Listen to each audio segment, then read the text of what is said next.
तो आज की जो क्लास का हमारा जो टॉपिक है वो क्यूआरएमपी स्कीम्स के ऊपर है कि क्यूआरएमपी स्कीम्स क्या है।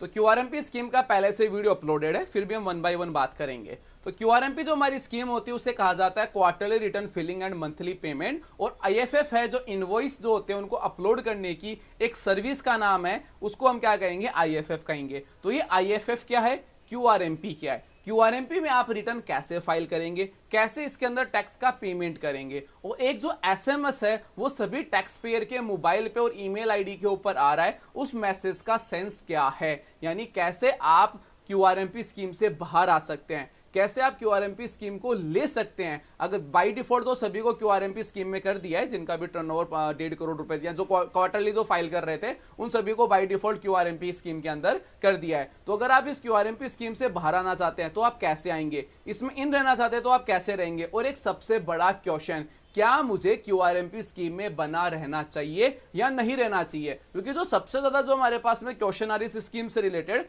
वो यही आ रहे हैं कि फोन आता है कि सर जो भी हमारे जो कॉल सेंटर्स वगैरह फोन जो रिसीव करते हैं कि सर ये जो क्यूआरएमपी स्कीम है ये आपके हिसाब से हम इसके अंदर रहना चाहिए नहीं रहना चाहिए। तो देखो इसका कोई आंसर नहीं है, क्योंकि डायरेक्टली अगर कोई मुझसे भी पूछेगा यार मैं क्यूआरएमपी स्कीम में रहूं या इससे बाहर आ जाऊं, तो उसको समझाने के लिए आपको क्या करना होगा, यानी इस क्यूआरएमपी स्कीम को मुझे आपको समझाने के लिए इसके पहले के कॉन्सेप्ट को समझाना होगा कि भाई क्यूआरएमपी स्कीम से पहले ये चल रहा था, अब इसके आने के बाद में ये हुआ है। अब तू डिसाइड कर ले कि तेरे को पहले वाले कॉन्सेप्ट में ही रहना है या इस क्यूआरएमपी स्कीम के अंदर रहना है। दोनों स्कीम के कुछ ना कुछ एडवांटेज है, कुछ ना कुछ डिसएडवांटेज है, तो वन बाय वन हम पढ़ते हैं। तो जैसा कि मैंने बताया आपको कि आज की क्लास फ्रेशर्स को ध्यान में रख के स्टार्ट की जा रही है। तो सबसे पहले हम जो पहले जो चल रहा था उसके ऊपर शॉर्ट में बात करते हैं, फिर अभी वाली जो क्यूआरएमपी स्कीम है उसके ऊपर बात करते हैं, और फिर आपके मैं क्वेश्चन आंसर्स लेता हूं। तो जैसे नेक्स्ट स्लाइड के ऊपर हम चलते हैं। ठीक है, तो नेक्स्ट स्लाइड हमारी आ चुकी है और इसके अंदर आ गया है जीएसटी रिटर्न्स। तो जीएसटी रिटर्न्स हमारी कौन कौन सी होती है, वन बाय वन में इसके ऊपर बात करता हूं। हो सकता है कि जो काफी सारे व्यूवर्स हैं वो इन जीएसटी रिटर्न्स के बारे में पहले से जानते भी हो, लेकिन इनकी बात करना जरूरी है, क्योंकि इनके ऊपर हम बात करेंगे तभी हमारी ये समझ में आएगा कि क्यूआरएमपी क्यों लाया गया है, और क्यूआरएमपी आपको के अंदर आपके बेनिफिट्स क्या है, और उसके अंदर आपको आने से आपका नुकसान क्या क्या है, उनके ऊपर हम वन बाय वन बात करेंगे।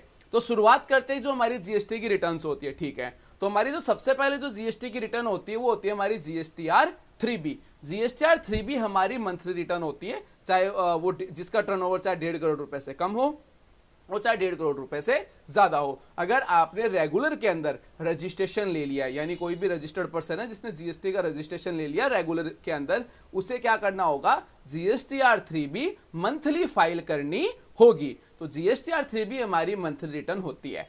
अब हमारे दिमाग में क्वेश्चन ये आता है कि सर ये जीएसटीआर जो 3B है ये रिटर्न किस चीज की होती है। तो जीएसटीआर 3B हमारी सेल्स और परचेज की समरी होती है एज ए, यानी जीएसटीआर 3B की रिटर्न के अंदर हम ये दिखाते हैं कि भाई इतनी तो मेरी सेल हुई है, इतना मेरा टैक्स हुआ है, और जो परचेज की जो इंफॉर्मेशन होती है उसका जो आईटीसी का जो कॉन्सेप्ट होता है वो आईटीसी हम उसके अंदर शो करते हैं कि भाई मैंने इतनी परचेज की है और इस परचेज की मेरी इतनी आईटीसी बनी है और ये आईटीसी में क्लेम कर रहा हूं। और जो जीएसटी का एडजस्टमेंट होता है, यानी मैंने कितना माल बेच दिया, कितना माल मैंने खरीदा, कितना मैंने टैक्स कलेक्ट किया है, कितने मैंने टैक्स की जो कलेक्ट किए हुए टैक्स की आईटीसी क्लेम की है, और जो उसका बीच का डिफरेंस होता है वो डिफरेंस टैक्स का जो पेमेंट होता है वो जीएसटीआर 3B के अंदर किया जाता है। तो जीएसटीआर 3B कौन सी रिटर्न हुई, मंथली पेमेंट रिटर्न हुई। जीएसटीआर 3B वो रिटर्न हुई जिसके अंदर हम आईटीसी क्लेम कर सकते हैं। जीएसटीआर 3B वो रिटर्न हुई जिसके अंदर हम सेल्स की कंप्लीट इंफॉर्मेशन मेंशन करते हैं। तो जीएसटीआर 3B मंथली रिटर्न है जिसके अंदर सेल्स और परचेज की समरी होगी, और जो टैक्स का पेमेंट का जो वर्क है, जो लेट फीस का पेमेंट का वर्क है, वो सारा का सारा जीएसटीआर 3B के अंदर होता है। तो ये आपको अच्छे से क्लियर हो गया कि जीएसटीआर 3B रिटर्न किस चीज की होती है। अगर कोई क्वेश्चन हो तो चैट के अंदर क्वेश्चन डाल देना, मैं तुरंत ही क्लियर कर दूंगा। हाँ, एक चीज का ध्यान रखना, अभी मैं वही क्वेश्चन लूंगा जो स्क्रीन के ऊपर जो मैंने नेम लिख के रखे उनसे रिलेटेड, यानी अभी जो मैं आपको समझा रहा हूं उसी से रिलेटेड ही क्वेश्चन आपको चैट के अंदर मेंशन करना है, वही क्वेश्चन में लूंगा। अभी जब ये आज की क्लास का जो टॉपिक कंप्लीट हो जाएगा तो हम हर तरह के क्वेश्चन लेंगे, तो उसके अंदर वन बाय वन जो भी आप क्वेश्चन डालोगे तो उसमें पूरी कोशिश करेंगे हर क्वेश्चन का आंसर देने की। अब जैसे बात करते हैं जीएसटीआर 1, तो जीएसटीआर 1 क्या है। जीएसटीआर 1 मंथली रिटर्न है किनके लिए? जिनका टर्नओवर 1.5 करोड़ रुपए से ज्यादा है। यानी अगर किसी टैक्स पेयर का टर्नओवर 1.5 करोड़ रुपए से ज्यादा होगा वो GSTR1 मंथली फाइल करेगा। तो इसका क्या मतलब हुआ कि जिसका टर्नओवर 1.5 करोड़ रुपए से कम होगा वो क्या करेंगे? GSTR1 क्वार्टरली फाइल करेंगे, 3 महीने से फाइल करेंगे। ठीक है, ये चीज हमारे क्लियर हो गई। अब इसमें क्वेश्चन ये आता है कि सर GSTR1 रिटर्न किस चीज की होती है? तो GSTR1 हमारी सेल्स की रिटर्न होती है, जिसके अंदर हमें सेल्स की कंप्लीट इंफॉर्मेशन देनी होती है। जैसे हमने टोटल सेल कितनी करी, B2B को सेल कितनी करी, B2C को सेल कितनी करी, और आपने जैसे नील रेटेड का कितना माल बेचा, नहीं कंप्लीटली डिटेल आपको काफी ज्यादा डिटेल्स के अंदर GSTR1 के अंदर मेंशन करना होता है। GSTR1 में क्या क्या डिटेल मेंशन करते हैं और कैसे कैसे करते हैं, इसका वीडियो ऑलरेडी हमने हमारे चैनल के अंदर अपलोड कर दिया है। आपको चैनल ओपन करना है और प्लेलिस्ट उसकी देख लेनी है। और एक क्वेश्चन हमारे पास में बहुत ज्यादा ये भी आता है कि सर चैनल के ऊपर प्लेलिस्ट चेक कैसे करते हैं, क्योंकि एक चीज है कि काफी सारे लोगों को ये भी नहीं पता कि प्लेलिस्ट होता क्या है, क्योंकि इस तरह के क्वेश्चंस हमारे पास में आते हैं। जैसे आपने देखा होगा कि जब भी आप कोई कमेंट वगैरह करते हैं तो बाय डिफॉल्ट एक मैसेज आपके पास में शो होता है कि sir check our playlist for better experience, share our channel for support, इस तरह से एक मैसेज आता है। तो लोग ये समझ ही नहीं पाते कि ये क्या रहे हैं, यानी उन्हें ये समझ में नहीं आता कि प्लेलिस्ट को कैसे चेक करना और प्लेलिस्ट होता क्या है। तो वो कैसे चेक करते हैं उसके ऊपर भी हम बात करेंगे। पहले मैं टॉपिक क्लियर कर लेता हूं। तो GSTR1 की डिटेल अगर आपको जाननी हो तो प्लेलिस्ट चेक कर लेना, कंप्लीटली हमने उसके अंदर देके रखा है। मेन चीज ये हुई कि GSTR1 भी मंथली रिटर्न होती है कब? अगर आपका टर्नओवर 1.5 करोड़ रुपए से ज्यादा हो, और अगर 1.5 करोड़ रुपए से ज्यादा नहीं है तो GSTR1 आपको क्वार्टरली बेसिस पे फाइल करनी है। सॉरी। अब नेक्स्ट रिटर्न जो मेरे पास में आती है वो आती है GSTR2। सर सेट ऑफ कैसे होता है, करेंगे इसके ऊपर भी बात करेंगे, 1 बाय 1 में सारी चीजें आपको बताऊंगा। GSTR2 देखो, GSTR2 रिटर्न होती है हमारी, लेकिन इसे फाइल नहीं किया जाता। किताबों तक ही सीमित है, लेकिन इसे क्या नहीं किया जाता? फाइल नहीं किया जाता। GSTR2 आपको बनानी जरूरी है। अब ये कैसे बनती है? नॉर्मल सी बात है कि अकाउंट्स के लिए कोई ना कोई अकाउंटिंग सॉफ्टवेयर तो आप मेंटेन करेंगे ही। ऐसा तो होगा नहीं कि आपके पास में किसी भी तरह का अकाउंटिंग सॉफ्टवेयर नहीं है। अब आप कहेंगे कि सर हमारा नया बिजनेस है और हमारे पास तो अकाउंटिंग सॉफ्टवेयर खरीदने के पैसे ही नहीं है। तो मैंने पहले से एक वीडियो डाल के रखा है कि जिनका टर्नओवर 1.5 करोड़ रुपए तक का होता है, गवर्नमेंट उन्हें free of cost accounting software देती है। तो उस वीडियो को देख लीजिएगा और अकाउंटिंग सॉफ्टवेयर डाउनलोड कर लीजिएगा। तो अकाउंटिंग सॉफ्टवेयर आपके पास में होना ही चाहिए, जिससे कि गलतियां आपकी कम से कम हो। ठीक है, तो जो भी अकाउंटिंग सॉफ्टवेयर होते हैं वो आपकी GSTR2 ऑटो क्रिएट कर देते हैं। जैसे 3B बनाते हैं वैसे GSTR1 बनाते हैं। GSTR2 आपको सही बनानी चाहिए।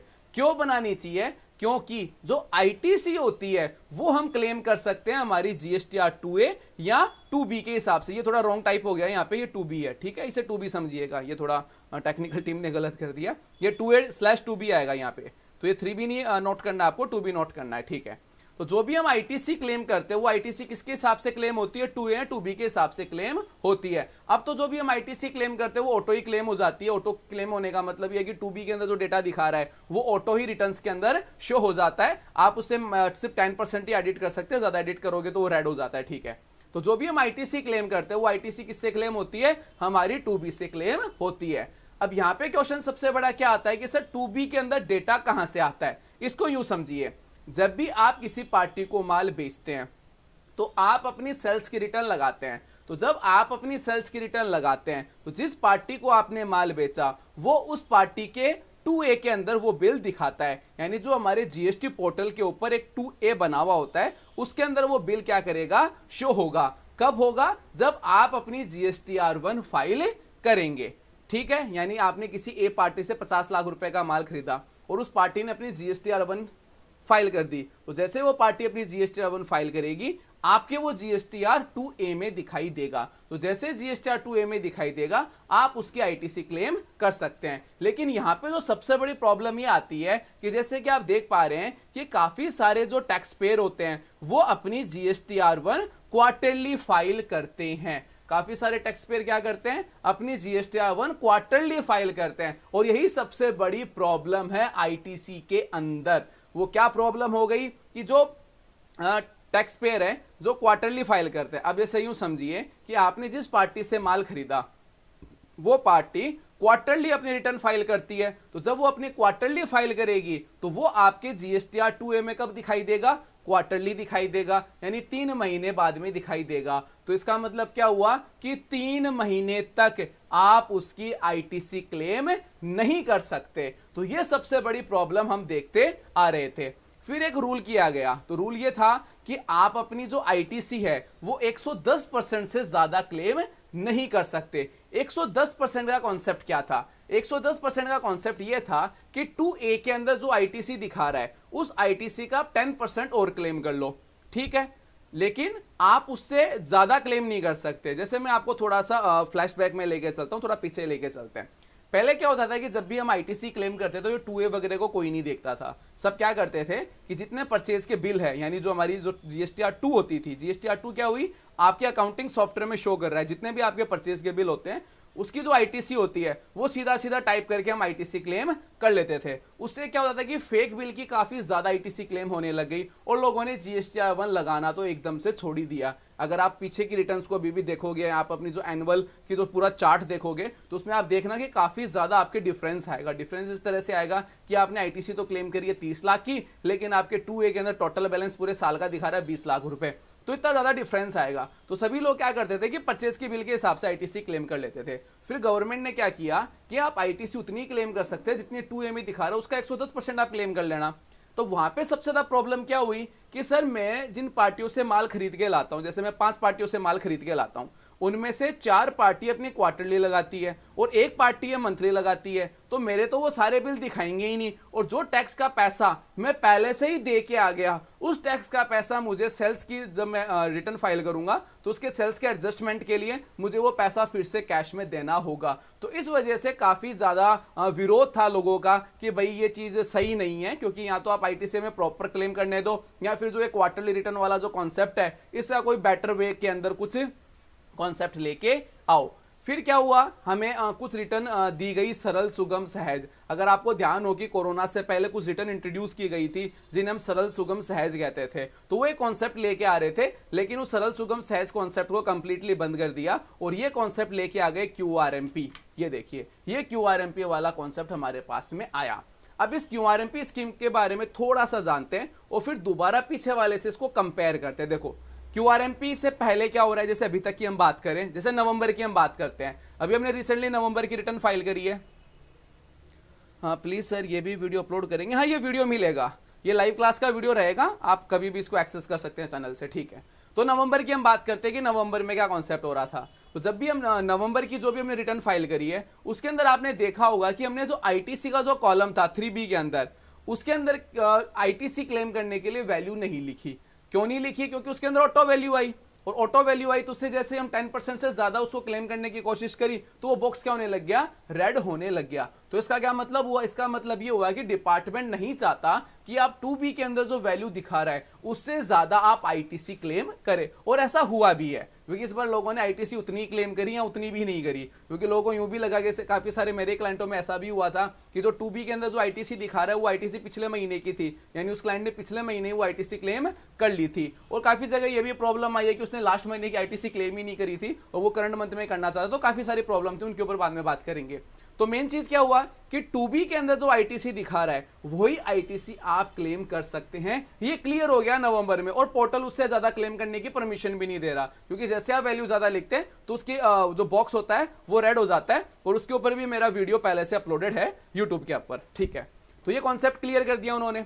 अब मेन प्रॉब्लम क्या आई, प्रॉब्लम वो की वही है कि सर मैं 10 पार्टियों से माल खरीदता हूं, उनमें से 8 पार्टियां अपनी रिटर्न क्वार्टरली फाइल करती है, तो मैं तो कंप्लीटली मारा गया, क्योंकि मेरा जो कॉन्सेप्ट है वो क्या था। तो मेन क्या हुई प्रॉब्लम, वो की वही आ गई कि जो क्वार्टरली बेसिस के ऊपर जो अपनी जीएसटीआर 1 फाइल करते हैं, और उस वजह से हम आईटीसी प्रॉपर क्लेम नहीं कर पा रहे। तो अब आपको टेंशन नहीं लेनी है, टेंशन इसलिए लेनी है क्योंकि क्यूआरएमपी के अंदर एक इस तरह की फैसिलिटी दे दी गई है कि जिससे आप रिटर्न तो क्वार्टरली फाइल कर सकते हो, लेकिन आप अपने B2B के जो बिल होते हैं वो पहले ही फैच कर सकते हैं, यानी पोर्टल के ऊपर इजीली आप उनको अपलोड कर सकते हैं। तो क्यूआरएमपी के ऊपर जानते हैं, ठीक है।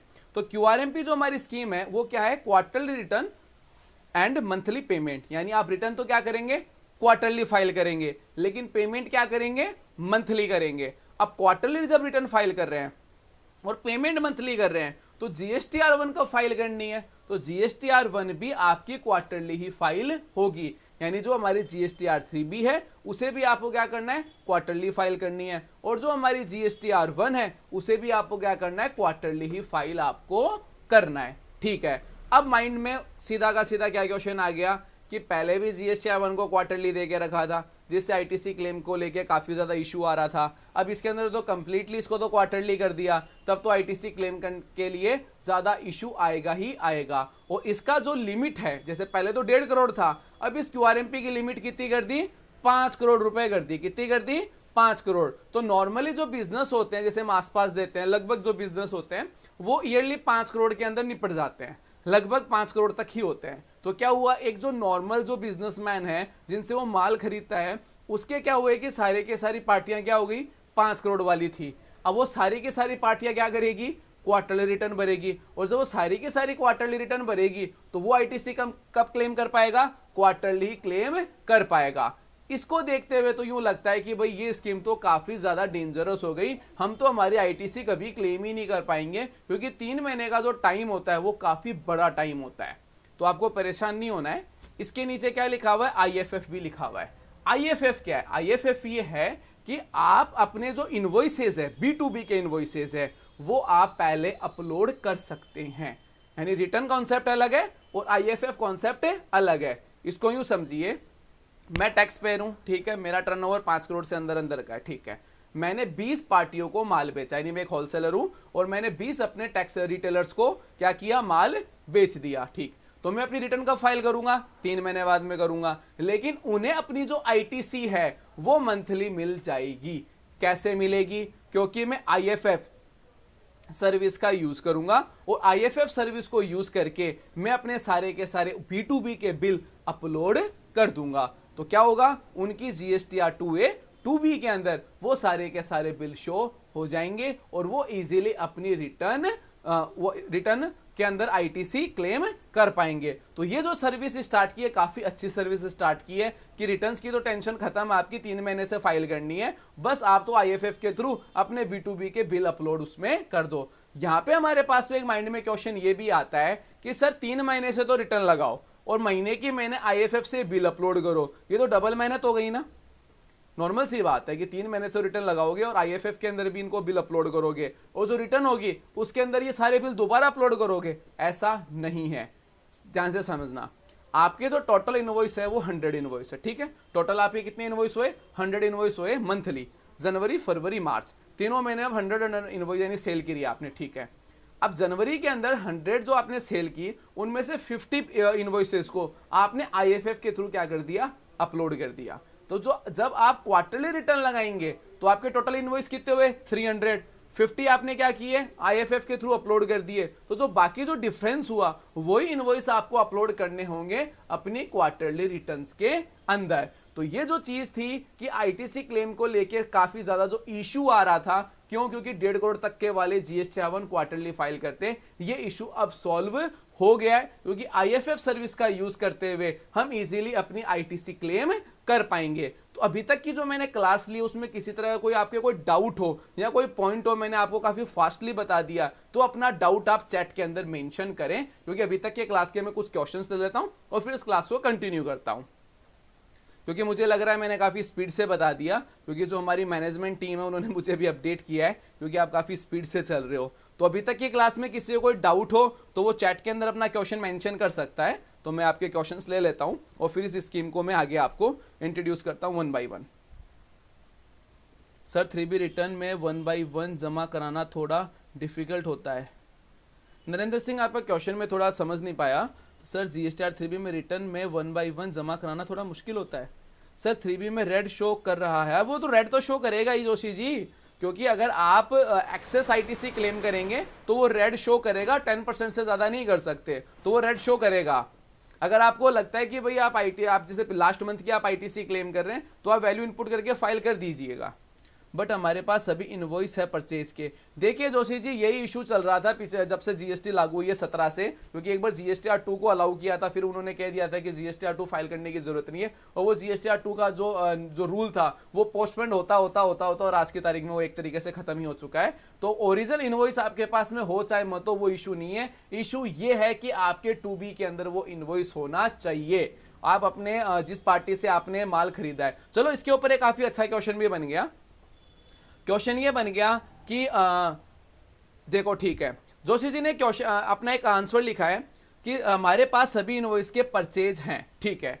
तो अब इसका क्वेश्चन क्या मेरे माइंड में क्या आया, और ये क्वेश्चन जैसे अभी किसी ने पूछा भी है, सिचुएशन ये है कि मैंने एक क्लाइंट से 20 परचेज करी, यानी 20 बिल मैंने खरीदे हैं, ठीक है, और मैं उसे बार बार कह रहा हूं कि भाई अपनी GSTR1 फाइल कर दे, जिससे वो मेरे 2B में दिखाने लग जाए और मैं अपनी ITC क्लेम कर लूं, ठीक है। क्योंकि नवंबर मंथ के अंदर क्या कर दिया कि जैसे ही आप एक्सेस ITC क्लेम करते हो वो रेड हो जाता है। तो अब क्या होगा कि सभी अपने जो जिनसे भी माल खरीदे आप अपने सिंडिकेटर्स हुए, उन सभी को कहोगे कि भाई जो अपनी GSTR1 अपलोड करो, जिससे वो हमारे 2B में दिखाई दे और हम इजीली ITC क्लेम कर ले। काफी लोगों ने अपनी GSTR1 अपलोड कर भी दी है, लेकिन काफी ऐसे समझदार लोग भी हैं जो अपनी GSTR1 अपलोड नहीं कर रहे हैं। तो ये चीज तो QRMP में भी हो सकता है। समझिए, जो बंदा GSTR1 के अंदर ही अपनी रिटर्न फाइल नहीं कर रहा था, तो क्या वो QRMP के अंदर इनवॉइसेस फर्निश कर देगा? नॉर्मल से बात है, वो नहीं करेगा। तो फिर इसका क्या सॉल्यूशन हुआ? क्योंकि एक तो डिपार्टमेंट ने क्या कर दिया कि ITC के ऊपर एज ए लॉक लगा दिया कि हाँ बस इतनी ITC क्लेम करनी है, ज्यादा नहीं करनी है। हालांकि वो रेडी हो रहा है और उसमें कुछ नहीं कह रहा है कि भाई ये हो जाएगा ये हो जाएगा, लेकिन फिर भी देखो डर तो लगता है, ये नोटिस कोई भी नहीं चाहेगा कि नोटिस फालतू में भी कोई नोटिस आए।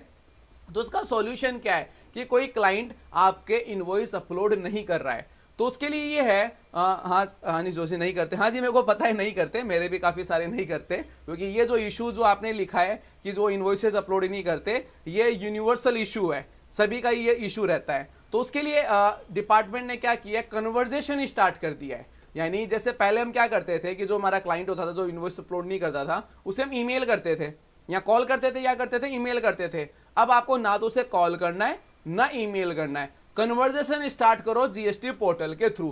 कैसे करोगे वो देख लो। ये जैसे मैं एक क्लाइंट का आईडी पासवर्ड लॉगिन करता हूं और आपको दिखाता हूं आप किस तरह से करेंगे। तो ये मैंने जीएसटी पोर्टल ओपन कर लिया और जैसे आप देख सकते हैं 25/12 का एक नोटिफिकेशन भी दिया गया है और इसके अंदर दिया है communication between receipt and supplier tax पे ऑन जीएसटी पोर्टल। तो आपको क्या करना है, लॉगिन करना है, अपने आईडी पासवर्ड लॉगिन कर लें। जैसे मैं एक अपने क्लाइंट का लॉगिन कर रहा हूँ और आपको थोड़ा डिटेल्स के अंदर बताता हूँ। IFF इनवॉइस डिटेल चेंज तो नहीं करेगा seller sir? GST portal open कर लिया। अब आपको क्या करना है कि जो अपना का क्लाइंट है, जो आपका सिंडिकेटर है, उससे आपको क्या करना है, कम्युनिकेशन करना है। तो आप इजीली यहाँ पे इजीली अपना कम्युनिकेशन कर सकते हैं। तो आपको क्या करना है, सीधा यहाँ पे देखो यूजर सर्विसेज में जाना है, यूजर सर्विसेज में आएंगे और यहाँ पे मिल जाएगा आपको कम्युनिकेशन बिटवीन टैक्स पेयर। आप क्या करेंगे, सीधा इसके ऊपर क्लिक करेंगे। जैसे आप क्लिक करेंगे इस तरह से विंडो आपके पास में शो होगी। आपको कुछ नहीं करना, डायरेक्टली कंपोज करना है और यहाँ पे सप्लायर को दे रहे हो, रिसिपेंट्स को दे रहे हो, यहाँ पे उसका जीएसटी नंबर लिखे, सब्जेक्ट लिख दें कि भाई आपने अभी तक अपनी इनवॉइस अपलोड नहीं की है। और क्या नहीं किया आपने, ये देखो वो ऑप्शन ले लो कि फाइल मिसिंग डॉक्यूमेंट। तो फाइल मिसिंग डॉक्यूमेंट ले लो, कौन कौन सा डॉक्यूमेंट है, इनवॉइस है, डेबिट नोट है, क्रेडिट नोट है, वो नंबर वगैरह डाल दो और यहाँ पे रिमार्क में लिख दो कि भाई आप अपने इनवॉइसेस अपलोड करें, नहीं तो हमें किसी तरह का कोई ना कोई एक्शन लेना होगा। और यहाँ पे इजीली आप क्या करेंगे, सेंड करेंगे। अब ये चीज क्या है कि इससे अभी तक ये क्लियर नहीं हुआ है कि कम्युनिकेशन करने से क्या होगा। मेन चीज ये है कि उस पर इजीली साइकोलॉजी दबाव तो बनेगा ही बनेगा, क्योंकि प्रॉपर डिपार्टमेंट की नजरों के सामने एक कन्वर्जेशन हो रहा है और आप उससे डिमांड करते हैं कि भाई ये इनवॉइस है, इसको या तो रेक्टिफाई कर या इसके अंदर अपलोड कर। तो ये जो नई सर्विस स्टार्ट की है, काफी अच्छी सर्विस स्टार्ट करी है और इससे काफी अच्छे से GSTR1 इजीली अपलोड होने लग जाएगी, क्योंकि जो काफी ज्यादा GSTR1 अपलोड नहीं होती। और इसका सबसे बड़ा रीजन ये भी है क्योंकि उसके ऊपर लेट फीस नहीं लगती, क्योंकि GSTR1 पे लेट फीस नहीं है, इस वजह से लोग GSTR1 अपनी अपलोड करते ही नहीं है। लेकिन जब से दो चेंज किए हैं, एक तो वो रेड बॉक्स होने वाला और कम्युनिकेशन बिटवीन, तब से GSTR1 अपलोड होने लग गई है। तो इस तरह से आप अपना इजीली अपनी प्रॉब्लम सॉल्व कर सकते हैं। तो जो जोशी जी ने जो क्वेश्चन पूछा था कि सर वो बिल अपलोड नहीं कर रहे, तो आप इस सर्विसेज का यूज कीजिए, हो सकता है वो अपने बिल अपलोड कर दे। और बाकी जिस हिसाब से डिपार्टमेंट रोज नए रूल चेंज कर रहा है वो काफी स्ट्रिक्ट है इस मामले के अंदर। जैसे कि आपने एक चीज अपडेट और भी सुना होगा, न्यूज़पेपर में भी आया था कि जो जिनका सेल 50 लाख रुपए से ज्यादा है मंथली, जिसमें नील रेटेड भी और नॉर्मल जो सेल है वो अगर ज्यादा जा रही है तो वो अपनी आईटीसी सिर्फ 99% ही क्लेम कर सकते हैं अगर उनके 2B में भी दिखा रहा है। यानी इसे यूं समझिए कि आपके 2B में 10 लाख रुपए दिखा रहा है तो आप नॉर्मली कितने आईटीसी क्लेम कर सकते हो, 10 लाख ही कर सकते हैं, सबको पता है। लेकिन अब क्या कर दिया उनके लिए, जो जिनका टर्नओवर मंथली 50 लाख से ज्यादा है वो उस 10 लाख की ओनली 99% ही आईटीसी क्लेम कर सकते हैं। तो इस तरह का रूल भी है, इस रूल के ऊपर भी डिटेल में बात करेंगे कि इसके ऊपर अप्लीकेबल है, कब अप्लीकेबल नहीं होगा, क्या क्या होगा, इसके ऊपर भी अपने कंप्लीटली बात करेंगे। तो जो इनवॉइसेस अपलोड नहीं कर रहा है उसके लिए आप इस सर्विसेज का यूज करें। अब जब पोर्टल ओपन कर ही लिया है तो मैं एक चीज और बता देता हूं, अगर आप जो ये क्यूआरएमपी स्कीम से बाहर आना चाहते हैं तो उसके लिए आपको क्या करना है, यहाँ पे आप सर्विसेज में जाएंगे, रिटर्न्स में मिल गया, और यहां पे आप देखिए आपको ऑप्शन मिल जाएगा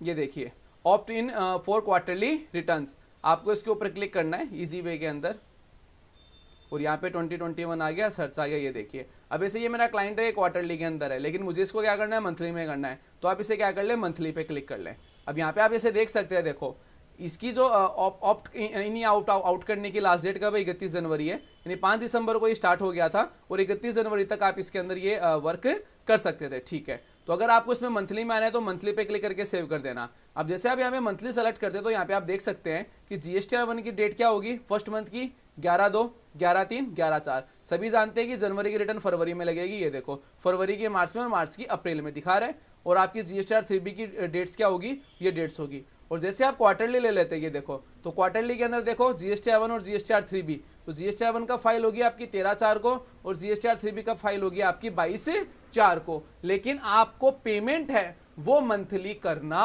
होगा। Sir live class 3B return की भी रखो। 3B के ऊपर काफी सारी क्लासेस नरेंद्र सिंह अपलोड कर दी है, मतलब 5 से 6 क्लासेस 3B के ऊपर अपलोड की गई है। और मुझे नहीं लगता कि 3B की क्लास 3B के लिए हमें लाइव क्लास की नीड है, तो आप पहले वीडियोस वगैरह देख लीजिए। हाँ, क्यूआरएमपी के ऊपर हम कंटिन्यू क्लासेस रखेंगे और नेक्स्ट संडे को भी मैं 4 बजे क्लास रखने वाला हूँ। अगर आपको टाइम चेंज करवाना है या आपको यूँ लगे कि सर ये टाइम बेटर नहीं है, तो आप हमारे टेलीग्राम ग्रुप और फेसबुक ग्रुप को जुड़े, वहाँ पे हम डिस्कस करके अपना एक बेटर टाइम सेट करके क्लास ऑर्गेनाइज कर लेंगे। ठीक है, इसके ऊपर बात करते हैं। तो यहाँ से आप इजीली इनको चेंज कर सकते हैं, लेकिन क्यूआरएमपी के अंदर आपको क्या करना होगा, पेमेंट है वो मंथली करना होगा। अब क्वेश्चन ये आता है कि क्यूआरएमपी के अंदर पेमेंट होगा कैसे, तो अपना पीपीटी के ऊपर चलते हैं, उसके ऊपर डिटेल में बात करते हैं। तो देखिए पहले तो इसके ऊपर ही बात कर लेते हैं। तो जो क्यूआरएमपी जो अपनी स्कीम है उसके अंदर जिनका भी टर्नओवर 5 करोड़ रुपए तक का है वो एलिजिबल हो जाएंगे फाइनेंशियल ईयर के अंदर। यानी अगर लास्ट फाइनेंशियल ईयर तक आपका 5 करोड़ रुपए तक का आपका टर्नओवर है तो आप इजीली क्यूआरएमपी स्कीम के लिए एलिजिबल है। और अगर आपका 5 करोड़ रुपए से ऊपर का टर्नओवर है तो वैसे आप GSTR3B और GSTR1 मंथली फाइल कर रहे थे, आपको आगे से आगे मंथली फाइल करनी है।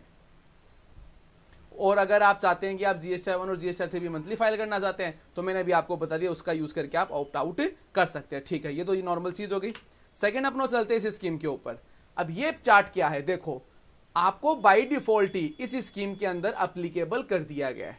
यानी जैसे जो मैसेज आपके पास में आता है वो मैसेज का क्या सेंस है कि आपको बाय डिफॉल्ट ही क्यूआरएमपी में क्वार्टरली कर दिया है। तो बाय डिफॉल्ट क्वार्टरली में कौन कौन आए हैं वो इस चार्ट से आपको समझ में आ जाएगा। देखो जिनका भी टर्नओवर 1.5 करोड़ रुपए तक का था और वो अपनी रिटर्न्स थे क्वार्टरली बेसिस फाइल कर रहे थे। जैसे सभी को पता है कि जिनका टर्नओवर 1.5 करोड़ रुपए तक का होता है वो GSTR1 के लिए उनके पास में एक चॉइस होती है कि आप अपनी रिटर्न मंथली फाइल करेंगे या क्वार्टरली फाइल करेंगे। तो उसके लिए आपको क्या करना था, अगर आपने 1.5 करोड़ रुपए तक आपका टर्नओवर है और आप अपनी GSTR1 क्या कर रहे थे, क्वार्टरली फाइल कर रहे थे, तो आप ऑटो ही क्यूआरएमपी के अंदर क्वार्टरली के अंदर आ चुके। अगर आपको मंथली आना है तो मैंने अभी जो आपको प्रोसेस बताई है उस प्रोसेस का आप यूज कर सकते हैं। अब नेक्स्ट ये आ रहा है कि अगर आपका टर्नओवर 1.5 करोड़ रुपए तक का था और आप अपनी GSTR1 करंट फाइनेंशियल ईयर में मंथली फाइल कर रहे थे तो आप इसके अंदर क्या है, मंथली ही आ गए हैं। तो अगर आपको यूं लगता है कि आप मंथली नहीं रहना चाहते हैं और आप क्यूआरएमपी के हिसाब से अपनी रिटर्न फाइल करना चाहते हैं तो आप इसे ऑप्ट इन कर लीजिए, क्योंकि आप ऑटो ही अभी ऑप्ट आउट है। अब आता है ये वाला, more than 1.5 crore and up to 5 crore, यानी जिनका टर्नओवर 1.5 करोड़ रुपए से 5 करोड़ रुपए के बीच में था। अब जिनका भी टर्नओवर 1.5 करोड़ रुपए से ऊपर था और 5 करोड़ रुपए से नीचे का था, वो अपनी GSTR1 क्वार्टरली ही फाइल कर रहे थे, तो उन्हें क्या कर दिया गया, बाय डिफॉल्ट क्वार्टरली ही कर दिया गया। तो मेन चीज यहां पे ध्यान रखने वाली क्या चीज आई है, जिनका टर्नओवर 1.5 करोड़ रुपए तक था और वो GSTR1 को मंथली फाइल कर रहे थे, वो ही मंथली बेसिस के ऊपर बाय डिफॉल्ट आए हैं, तो चेंज उन्हीं को ही करना है। और बाकी वो सारे बाकी जो भी हैं 5 करोड़ तक के, वो सारे के सारे क्वार्टरली में आ गए। अगर आप मंथली में जाना चाहते हैं तो आपको चेंज करना है। अब यहां पे सबसे बड़ा क्वेश्चन ये आता है कि सर हम मंथली में रहे या क्वार्टरली में रहे। अगर मैं अपने पर्सनल एक्सपीरियंस के हिसाब से कहूं तो देखो, आपको IFF के लिए भी पेपर वर्क करना होगा, पेमेंट के लिए भी पेपर वर्क करना होगा, और 3 महीने से आपको रिटर्न लगाने के लिए भी पेपर वर्क करना होगा, तो बेटर है मंथली में ही रह जाओ, ज्यादा बढ़िया रहेगा। लेकिन ये तो हुआ एक सिंगल आंसर। सेकंड आंसर ये है कि सर क्वार्टरली में हम क्यों नहीं हो, तो क्वार्टरली में आप इसलिए हो सकते हैं कि एक तो महीने के महीने रिटर्न लगाने से झंझट से माथा पची, या तो खुद को करनी पड़ेगी या कंसल्टेंट करेगा, खर्चा कम आएगा, पैसे कम लगेंगे। और दूसरा, छोटी मोटी तो देखो माथा पच्ची वैसे भी करनी पड़ेगी, क्योंकि IFF के लिए तो आपको करना ही पड़ेगा और पेमेंट के लिए भी आपको माथा पच्ची करनी पड़ेगी। तो जो बेटर लगे वो आप चूज कर सकते हैं। क्लास को आगे बढ़ाते हैं।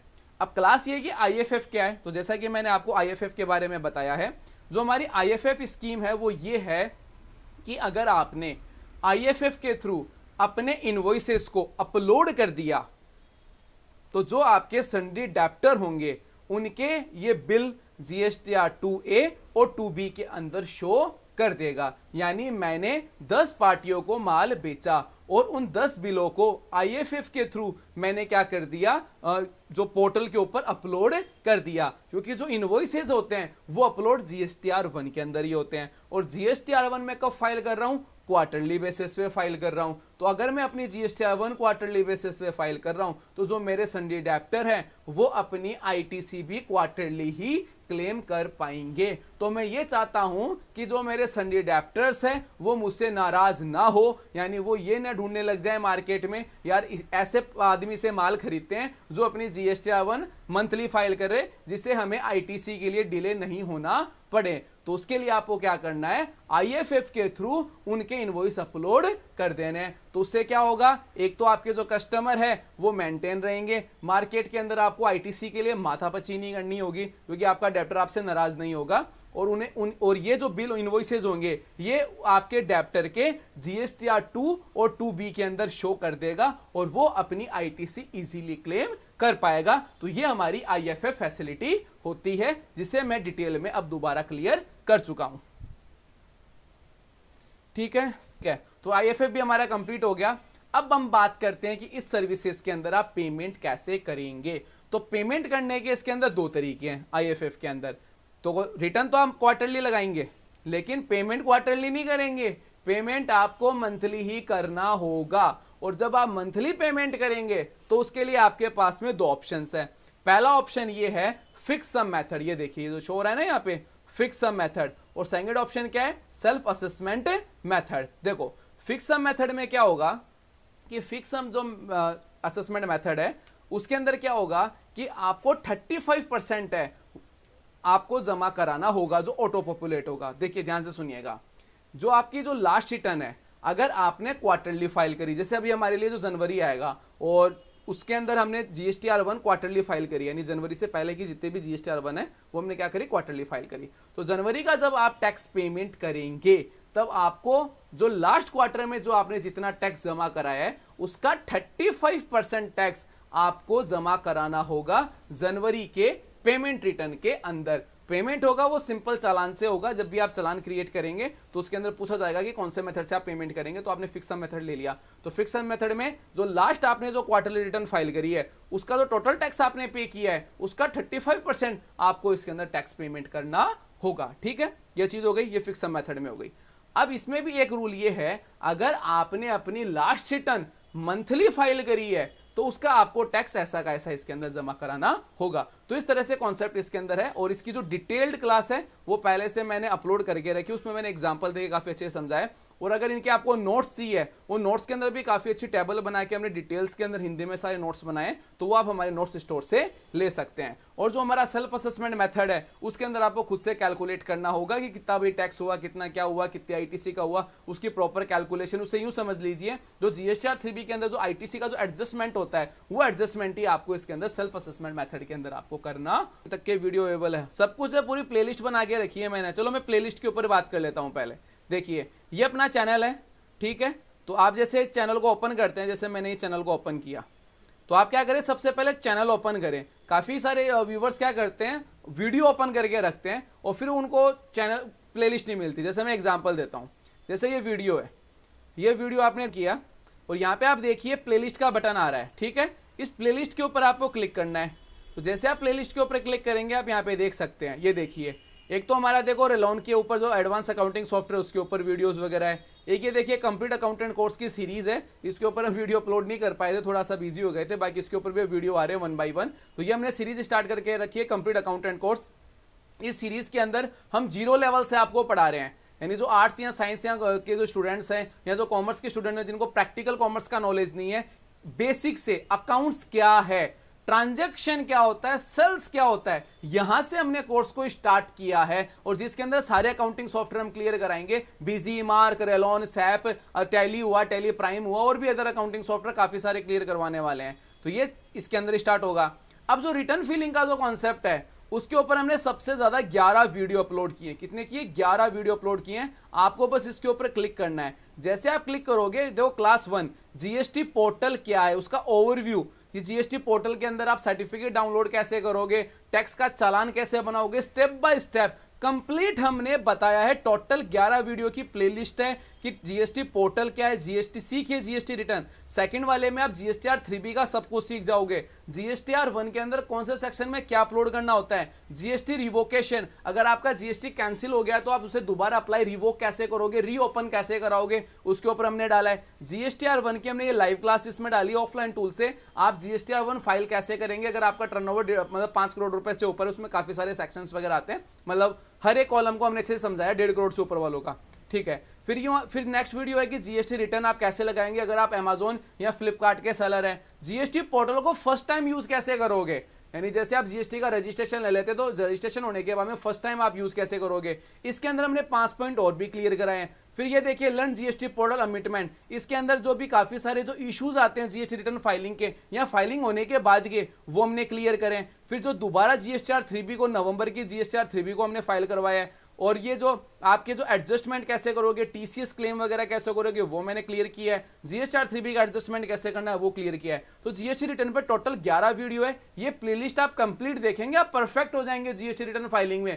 फिर भी कोई प्रॉब्लम आती है तो हमारा हेल्पलाइन नंबर है, उस पर आप कॉल करके इंफॉर्मेशन ले सकते हैं। हेल्पलाइन नंबर इंफॉर्मेशन ही देगा, सपोर्ट नहीं देता। बाकी हर संडे को हम 11 बजे लाइव डिस्कशन पैनल ऑर्गेनाइज करते हैं, लेकिन उसके टाइमिंग में थोड़ा सा इशू आ रहा है। तो वो क्या है कि हम हमारे मेंबर से डिस्कशन करेंगे और जो भी मेंबर्स अभी क्लास में लाइव है उन सभी से रिक्वेस्ट है कि वो एक डिस्कशन हम स्टार्ट करेंगे। तो वो जो हमारा हेल्पलाइन नंबर है उस पर कॉन्टेक्ट करके टाइम ले लें या अपना टाइम दे दें, जिससे हम हमारे जो लाइव डिस्कशन पैनल का टाइम सेट कर पाएं। क्योंकि मेंबर्स 10% भी नहीं आ रहे हैं लाइव डिस्कशन के अंदर। आपने पे किया इस चीज के लिए, फिर भी आप डिस्कशन पैनल में नहीं आते, ये तो मेरे समझ के बाहर की बात है।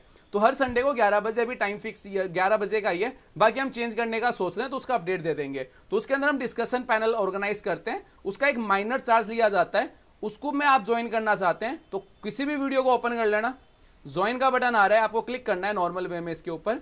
जैसे आप ज्वाइन पे क्लिक करते हैं तो देखिए यहाँ पे 2 मेंबरशिप प्लान आते हैं, एक आता है ओनली 29 रुपीज का और एक आता है 199 का। डिफरेंस क्या है? 29 रुपीज के अंदर आप हमारी लाइव क्लास अटेंड कर सकते हैं, उसमें क्वेश्चन पूछ सकते हैं, ठीक है। लाइव डिस्कशन पैनल, अभी जो क्लास हो रही है इस तरह की क्लासें फ्री ऑफ कॉस्ट होती है। इसके अंदर हम डिस्कशन पैनल नहीं रखते, हमारे टॉपिक को पढ़ाते हैं, जनरल क्वेश्चंस ले लेते हैं नॉर्मली। जो लाइव डिस्कशन पैनल होता है उसके अंदर सिर्फ क्वेश्चन आंसर ही लिए जाते हैं, उसमें पढ़ाया नहीं जाता। अभी तक के जितने भी वीडियो हमारे अपलोड होते हैं उनके ऊपर हम क्या करते हैं, क्वेश्चन आंसर सकते हैं। कोई डाउट होता है तो डाउट आप इजीली पूछ सकें। तो 29 वाला जो सिल्वर मेंबरशिप है ओनली 29 रुपीज, उसके अंदर आप उस लाइव डिस्कशन पैनल को ज्वाइन कर सकते हैं बस। नेक्स्ट आती है हमारी गोल्ड मेंबरशिप जो 199 की है। इसके अंदर क्या होता है कि आप मेंबरशिप ज्वाइन भी कर सकते हैं, क्वेश्चन भी पूछ सकते हैं, प्रीमियम नोट्स भी आपको फ्री ऑफ कॉस्ट मिलते हैं, क्योंकि प्रीमियम नोट्स का माइनर चार्ज देना पड़ता है। अगर ये मेंबरशिप है तो आपको सारे फ्री ऑफ कॉस्ट मिलेंगे। प्रीमियम वीडियोस भी हमारे काफी सारे, वो भी आपको इसके अंदर फ्री ऑफ कॉस्ट इसके अंदर मिलते हैं, और आपके जो क्वेश्चंस होते हैं वो फर्स्ट प्रायोरिटी के अंदर आपसे आपके लिए जाते हैं। तो ये डिफरेंसेस है, इनमें कुछ नहीं करना, बस आपको इस ज्वाइन बटन के ऊपर क्लिक करना है। जैसे आप ज्वाइन बटन पे क्लिक करते हैं तो आपकी वीजा कार्ड की आपसे डिटेल मांगी जाती है, और उस वीजा कार्ड की डिटेल देके आप हमारी मेंबरशिप ले सकते हैं। अब यहाँ पे जो सबसे बड़ी प्रॉब्लम ये आती है वो ये आती है कि सर हमारे पास में वीजा कार्ड नहीं है, इंटरनेशनल कार्ड नहीं है। तो आपको पैनिक नहीं होना है। यहाँ पे देखो तीर का निशान आ रहा है, और ये चीज काफी कम लोगों को पता है। क्लियर करता हूं, यहाँ पे देखो तीर का निशान आ रहा है, इसके ऊपर क्लिक करो, और यहाँ पे देखो सेकंड ऑप्शन आ रहा है गूगल प्ले बैलेंस। तो ये जो गूगल प्ले बैलेंस होता है ये गूगल पे नहीं होता, गूगल प्ले बैलेंस होता है आपके प्ले स्टोर का जो बैलेंस होता है उसको यहाँ पे यूज किया जाता है। तो प्ले स्टोर में बैलेंस कैसे आता है, उसके लिए आपको रिचार्ज करना होता है अपने प्ले स्टोर को, और प्ले स्टोर का रिचार्ज गूगल पे से भी हो सकता है और फोन पे से भी हो सकता है। वो रिचार्ज करके आप इसकी हमारी मेंबरशिप ले सकते हैं। ये मैंने आपको अच्छे से क्लियर कर दिया है। और बाकी प्लेलिस्ट है, उसके लिए आपको सीधा चैनल ओपन करना है, और प्लेलिस्ट के अंदर से क्लियर करता हूं, एजुकेशन का हम किसी भी तरह का कोई चार्ज नहीं लेते हैं यूट्यूब के ऊपर।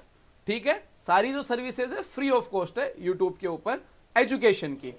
हम जो चार्ज ले रहे हैं वो 3 चीजों का ले रहे हैं। फर्स्ट है हमारा लाइव डिस्कशन पैनल, जिसका हम नॉर्मल चार्ज रुपए लेते हैं 199 और 29 रुपीज, बस सिल्वर और गोल्ड। सेकेंड हमारी जो सर्विस है वो टैली जॉब पोर्टल की सर्विस है, जो हमारी नहीं है, टैली की सर्विस है। हम तो बस एक जरिया है, टैली पार्टनर हम तो एक जरिया है। तो टैली जॉब पोर्टल का वीडियो अपलोडेड है, उसका चार्ज लिया जाता है, वो भी टैली लेता है उस चीज का चार्ज। ठीक है। थर्ड जो हमारी जो सर्विसेज है वो प्रीमियम नोट्स की है। अगर आपने मेंबरशिप लेके रखी है तो प्रीमियम नोट्स आपको फ्री ऑफ कॉस्ट मिलेंगे, और अगर मेंबरशिप नहीं लेके रखी है तो माइनर चार्ज आपको प्रीमियम नोट्स का देना है। नोट्स स्टोर के ऊपर काफी सारे फ्री नोट्स भी हमारे